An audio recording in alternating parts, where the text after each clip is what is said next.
민수기 그 13장, 14장에 그 12명의 정탐꾼이 그 가나안 땅을 정탐을 하잖아요.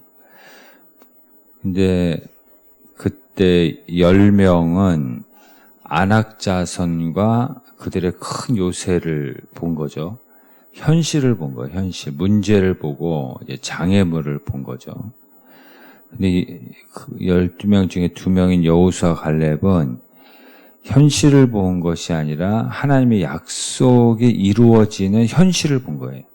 하나님의 약속이 이루어질 현실을 본 거죠.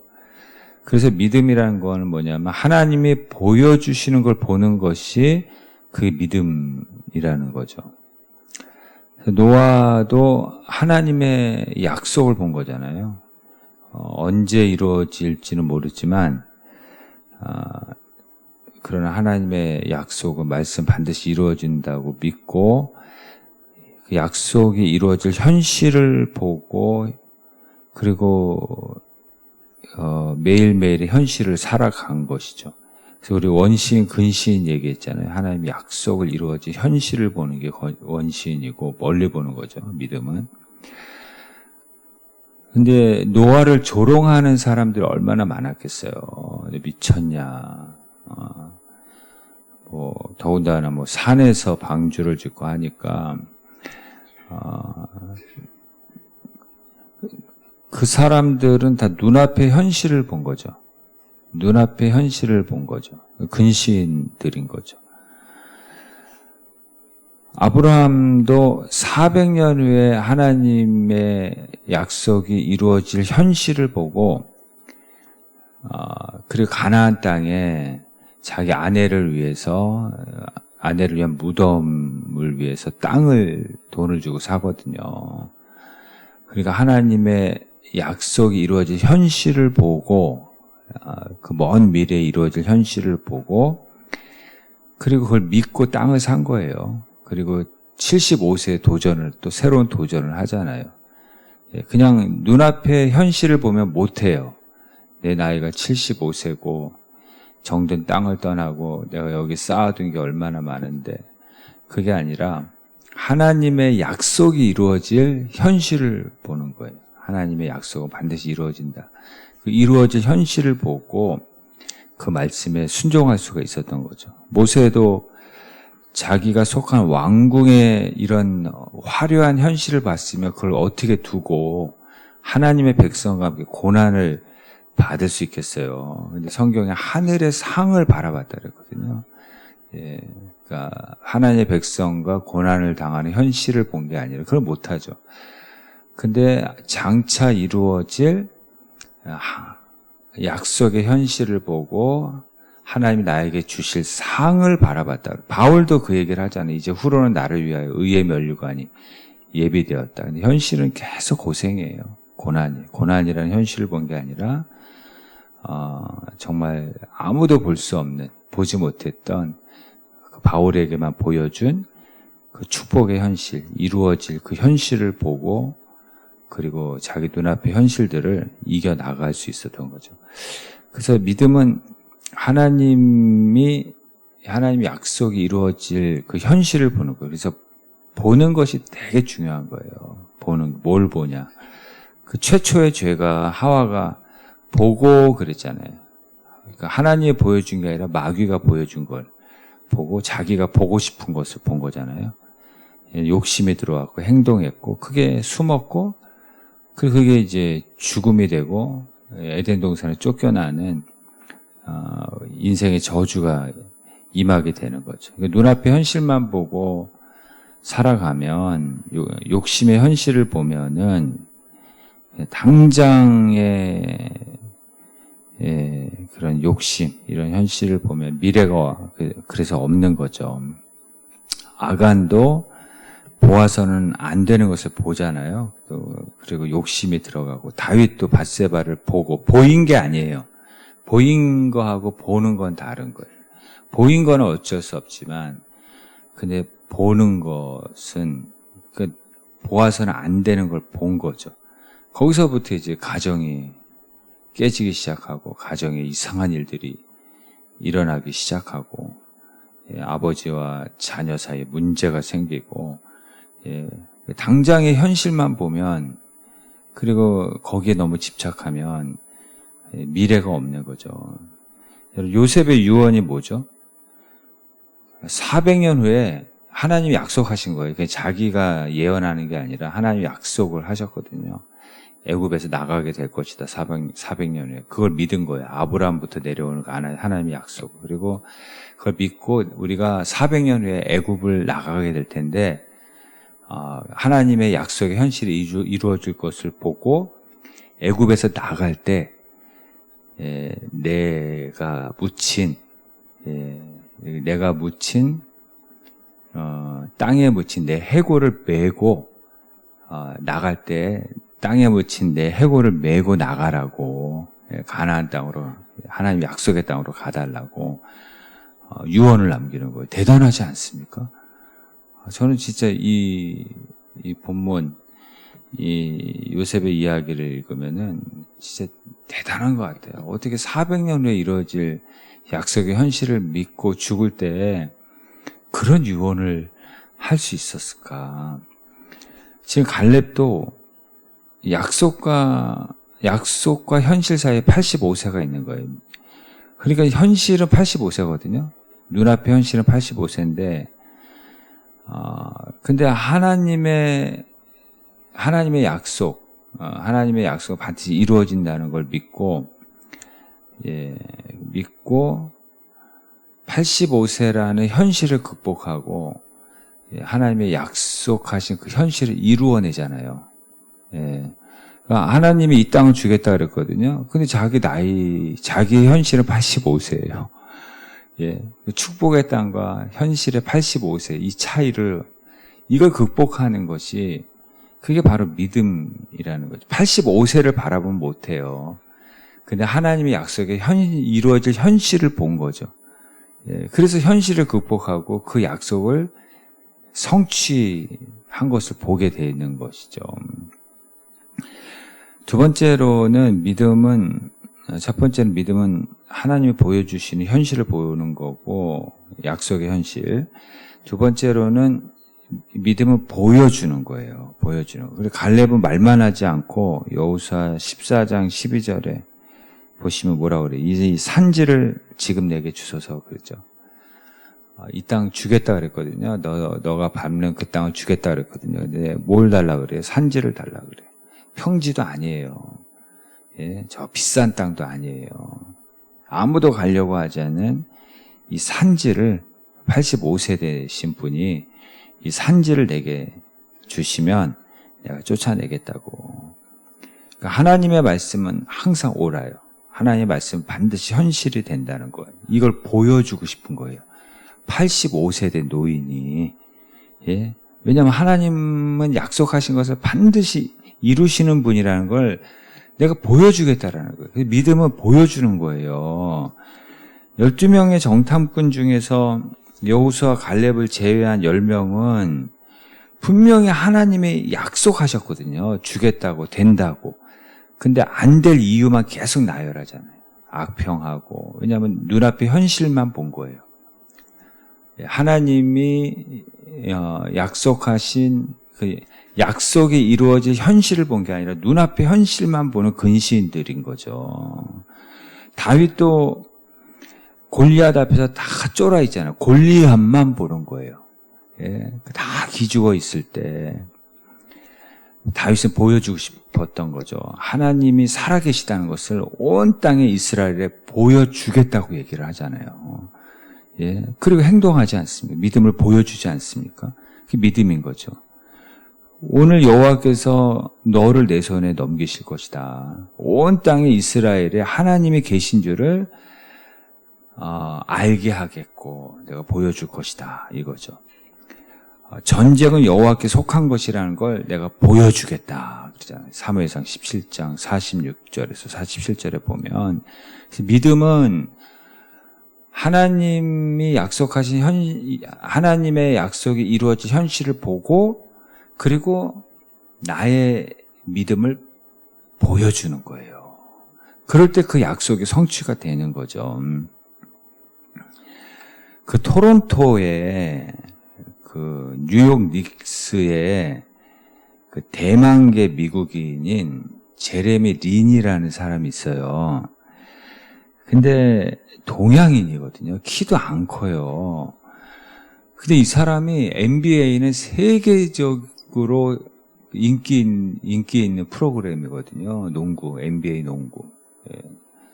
세계적으로 그 생방송으로 많은 사람들 시청하는 건데, 이 사람이 뉴욕 닉스에서 이제 농구 열풍을 불게 한 거예요. 미국과 전 세계에 동양인이. 진짜 놀라운 일인 거죠. 마이클 조단도 아닌데.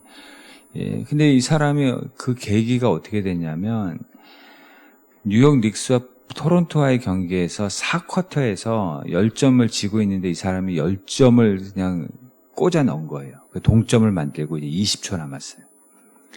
동양인이, 키도 안 큰 이 동양인이 혼자 공을 패스도 안 하고 가만히 들고 있는 거예요, 그냥. 예, 그냥 드리블 툭툭 치면서 그냥 자기 혼자 가지고 있는 거예요. 20초 남았는데. 그리고 마지막 그 20초가 다 되었을 무렵에 이제 슛을 던졌는데 그게 버저비터로 역전골이 들어간 거예요. 전 세계 사람들이 시청하는 생방송인데 동양인이. 그때부터 린의 열풍이 불기 시작한 거예요. 미국과 동양과 사람들이, 그러니까 린의 열풍이 불었다 그러는데, 이 사람이 예수 잘 믿는 선수거든요. 예수 잘 믿는 선수. 이 사람은 그 장면을 보여주기 위해서, 그 동양인에게 패스 잘 안 하거든요. 동양인이 마지막에 주인공이 되기 위해서 그 공을 혼자 20초 동안 가지고 있다? 이거 누가 허락을 하겠어요? 이거 보통 용기가 있고 보통 자신감이 있지 않으면 이거 절대로 할 수 있는 일이 아니거든요. 근데 그 장면을 보여주기 위해서 이 동양인 선수가 얼마나 많은 노력과 준비를 했겠어요. 예. 그 농구장의 갈렙이죠. 농구장의 갈렙. 예. 이분이 예수 잘 믿는 선수거든요. 그래서 믿음은 보여주는 거예요. 예. 상상만 하는 게 아니에요. 예. 약속이 이루어질 현실을 보고, 눈앞의 현실이 아니라 현실을 보고, 그리고 나의 믿음을 보여주기 위해서 노력하고 준비하는 것이, 그게 믿음이라는 거죠. 그리고 세 번째 믿음은 앞장서는 거예요. 지금 이 산지예요. 예, 누군가가 이 산지에 가야 돼요. 근데 아무도 앞장서지 않잖아요. 85세의 갈렙이 이 나이에 내가 하리 이렇게 할 수도 있잖아요. 앞장서요. 이걸 야구에서는 리드오프 1번 타자라고 하잖아요. 1번 타자로 내가 가겠다. 리드오프가 되겠다. 또 퍼스트 펭귄이라는 말도 있죠. 예, 펭귄들도 바다에 뛰어들 때 머뭇머뭇해요. 바다에 무서운 동물들이 있거든요. 예, 머뭇머뭇할 때 제일 먼저 뛰어드는 펭귄이 있어요. 그럼 다 같이 뛰어들어요. 도전하는 거죠. 그걸 퍼스트 펭귄이라고 하거든요. 그래서 지금 갈렙이 그 역할을 하는 거예요. 이 산지 누가 가려고 그래? 아무도 안 가려고 그러죠. 예, 다 하기 싫은 일 다 미루고 머뭇머뭇할 때 내가 갈게. 이 산지를 내게 달라고 하고 퍼스트맨 거기 뛰어드는 거예요. 그래서 그 땅이 자기 땅이 되잖아요. 예, 그 14절에 보면 여분네 아들 갈렙의 기업이 되어 오늘날까지 이르렀으니, 예, 축복의 땅이 되는 거죠. 다윗도 골리앗 앞에 다 이렇게 두려워하고 쫄아 있고 냉기가 흐를 때 다윗이 나서잖아요. 리드오퍼가 돼가지고 1번 타자로 나서잖아요. 예, 그 아이스 브레이크 들어보셨잖아요. 그 얼음을 깨고 나오잖아요. 그래서 이스라엘의 승리를 가져 모두의 마음을 뜨겁게 만들잖아요. 예, 칼과 단창이 아니라 만군의 여호와 이름으로 리드오프 역할을, 선두타자 역할을 하는 거죠. 그러면서 흐름을 바꾸고 판도를 바꾸고 역전이 되잖아요. 근데 우리는 대체로 어떻게 하냐면 우리 저를 포함해가지고 다 눈치 봐요. 사실 상황 눈치 보고 사람들 이렇게 다 눈치 보고, 그리고 흐름이 어디로 가나 흐름을 보고 대세가 어디인가 다 눈치 보면서, 예, 그러면서 이제 결정하고 그러잖아요. 어디에 흐름을 탈까? 언제 흐름을 탈까? 분위기가 어떤가? 그런데 이 믿음의 사람들의 특징은 다윗도 그렇고 갈렙도 그렇고 노아도 그렇고 다 믿음의 사람들은 분위기를 오히려 반전신을 시키는 거예요. 흐름을 바꾸고 판도를 바꾸는 오직 약속이 이루어질 현실을 믿고 뛰어드는 그래서 상황을 바꾸는 거예요. 상황을 바꾸고 하나님의 약속이 현실이 되게 하는 그런 역할을 하는 것이죠. 그게 바로 믿음이라는 거죠. 그래서 믿음은 하나님의 약속이 이루어질 현실을 보고 두 번째는 내가 믿음을 보여주고 믿음을 보여주는 삶을 살아야 되고 세 번째는 앞장서는 눈치 보는 막차 타는이 아니라 앞장서는 그 퍼스트 펭귄이 되는 것인데 근데 강신주라는 그 철학 교수가 있는데 이분이 쓴 책에 이런 글이 있어요. 인간을 깨우는 감정은 수치심이라고 이분이 이렇게 표현해요. 그러니까 이 마비된 삶, 모든 의욕이 사라지고 그냥 막 사는 인생 있잖아요. 그런 사람들 깨우는 게 수치심이라고 합니다. 그래서 서울역에 노숙자들이 많잖아요. 이 사람들은 부끄러움을 모른다는 거죠. 만약에 사람들의 시선을 의식하고 부끄러움을 안다면 그렇게 살지는 않다라는 거죠. 그래서 이 사람들을 표현을 감정적으로 죽은 사람이다 이렇게 표현해요. 지나가는 사람들이 자신들을 쳐다보고 있다는 걸 느낀다면 절대로 그렇게 살 수가 없다라는 거예요. 그러니까 수치심을 느끼면 안 되잖아요. 그런 자신의 모습들을 보면 사람들이 보는 것에 대해서 수치심을 느끼면 안 되니까 이 사람들은 스스로 감정을 마비시킨 사람이다. 그냥 수치심을 느끼면 마음이 아프고 부끄럽고 그래서 안 느끼려고 한다는 거죠. 수치심을 제거한 사람들이라는 거죠. 그래서 아무런 의지가 없다라는 거예요.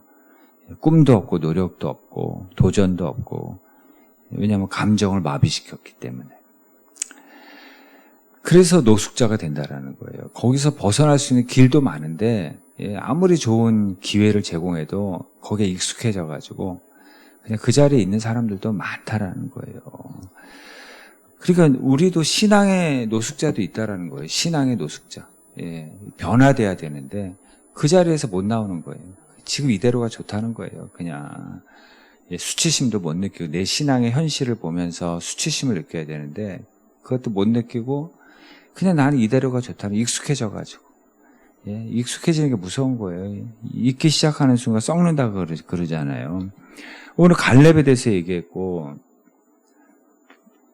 다윗에 대해서 얘기했고 여호수아에 대해서 말씀드렸잖아요. 그러면 나의 현실을 봐야죠. 그래서 수치심을 느껴야 된다는 거예요. 이들의 믿음 앞에서 수치심, 말씀 앞에 부끄러움을 느껴야 되는 애통하는 마음이 있어요. 그 마음을 못 느끼면 지금의 내 삶의 모습에, 내 신앙의 모습에서 성숙은 절대로 없다라는 거예요. 그리고 변화되기 싫으니까 감정을 마비시키는 거예요. 그냥 지금이 좋다, 익숙해진 게 좋다, 그냥 신앙의 노숙자가 된다는 거. 거기서 벗어나기 싫다라는 거죠. 그래서 우리가 하나님의 말씀 앞에 수치심을 느끼고 부끄러움을 느껴야 한다라는, 그래야지 변화가 있다. 애통하는 마음이 있어야 한다라는 거죠. 그러니까 하나님 말씀이 이렇게 선포돼도 뭐 갈렙의 신앙, 다윗의 신앙을 이야기해도 그런가 보다 늘 듣는 소리고 변화도 없고 성숙도 없고 그런가 보다. 그러면 그게 노숙자의 신앙이나 다름이 없다라는 거죠.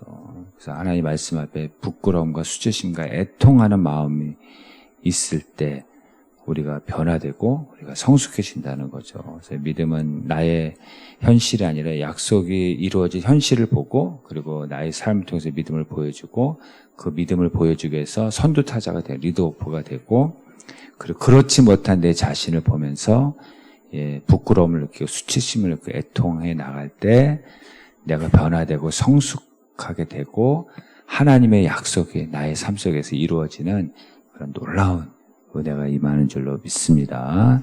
기도하겠습니다.